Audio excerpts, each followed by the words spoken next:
Assalamualaikum warahmatullahi wabarakatuh. Perkenalkan, nama saya Masitah, Kepala Taman Kanak-Kanak Emilir Ismail Kota Bima yang beralamat di Jalan SMA PGRI nomor 13, Rabangodo Utara, Kota Bima, Nusa Tenggara Barat.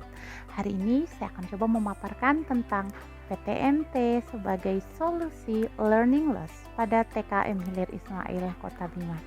Baiklah, seperti yang kita ketahui bersama, pandemi yang terjadi sekitar bulan Maret 2020 di negara kita yang awalnya hanya terinfeksi 2 orang COVID-19, tapi sesudah itu kita bisa lihat sampai sekarang. Dan menurut Wikipedia, Indonesia adalah negara nomor 1 dengan tingkat penularan COVID-19 paling tinggi dan nomor 3 dengan tingkat kematian akibat COVID-19 paling tinggi di Asia Tenggara. Baiklah, COVID-19 sekali lagi bukan hanya terjadi di Indonesia, tapi terjadi secara menyeluruh, secara global di negara-negara lainnya pun. Impact atau dampaknya terdapat di berbagai macam faktor. Salah satunya adalah faktor pendidikan. Secara kualitas dan kuantitas tentu saja faktor pendidikan mengalami penurunan. Lantas apa sih yang dilakukan oleh pemerintah?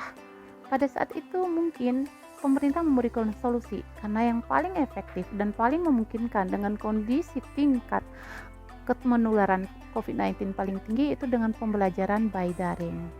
Tapi pembelajaran by daring apakah efektif?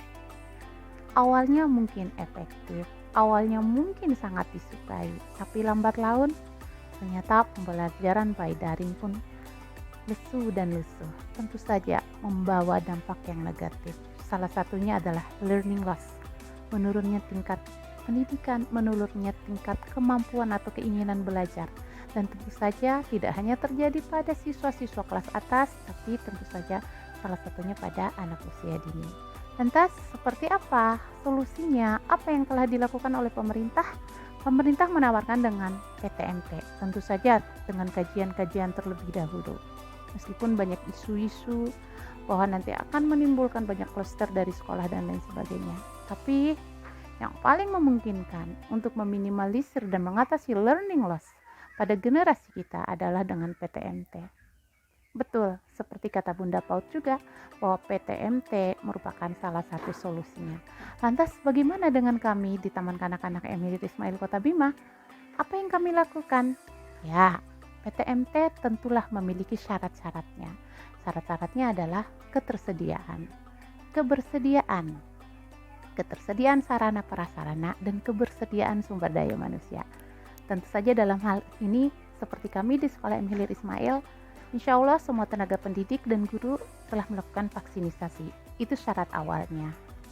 Karena kalau kita sudah melakukan vaksin, insya Allah akan berdampak aman dan tidak membahayakan. Tapi dengan syarat tentu protokol COVID tetap dilakukan atau dilaksanakan. Selain telah melakukan vaksinisasi secara menyeluruh terhadap guru-guru kami juga menerapkan protokol COVID-19. Dan tentu saja lagi-lagi terima kasih kepada pemerintah yang telah mengakomodir banyak, karena sebelumnya BOP yang kami dapatkan, pemerintah memberikan keleluasan kepada kami untuk membelanjakan barang-barang atau kebutuhan-kebutuhan COVID. Dan ketika PTMT terjadi, kebersediaan barang-barang yang berhubungan dengan alat-alat kesehatan seperti termogan, masker, alat cuci tangan, sabun, hand sanitizer, penyemprotan disinfektan itu sudah terpenuhi di sekolah kami. Dan tentu saja selain itu kami juga mendapat bantuan PHBS dari pemerintah. Lagi-lagi itu sangat mengakomodir dan sangat mensupport PTM yang sedang berlangsung di sekolah kami. Terima kasih kepada bapak-bapak yang ada di Kemendikbud dan terima kasih kepada pemerintah pada umumnya. Baiklah, selain kebersediaan secara sumber daya manusia dan ketersediaan alat dan sarana dan prasarana pendukung PTMT, tentu saja PTMT itu harus terjadi dengan kolaborasi yang utuh antara orang tua dan guru serta pemerhati anak usia dini. Kenapa saya berbicara seperti itu? Karena keberhasilan perkembangan anak usia dini tidak luput dari campur tangan 3 item ini. Di sekolah ada guru, di rumah ada orang tua. Kemudian yang keempat adalah bagaimana cara Kegiatan main yang kami ciptakan di sekolah yang bermakna, bermeaningful playing yang kami buka, kami lakukan dengan sistem shift. Kenapa sistem shift? Karena ini akan mengurangi dampak dari kerumunan.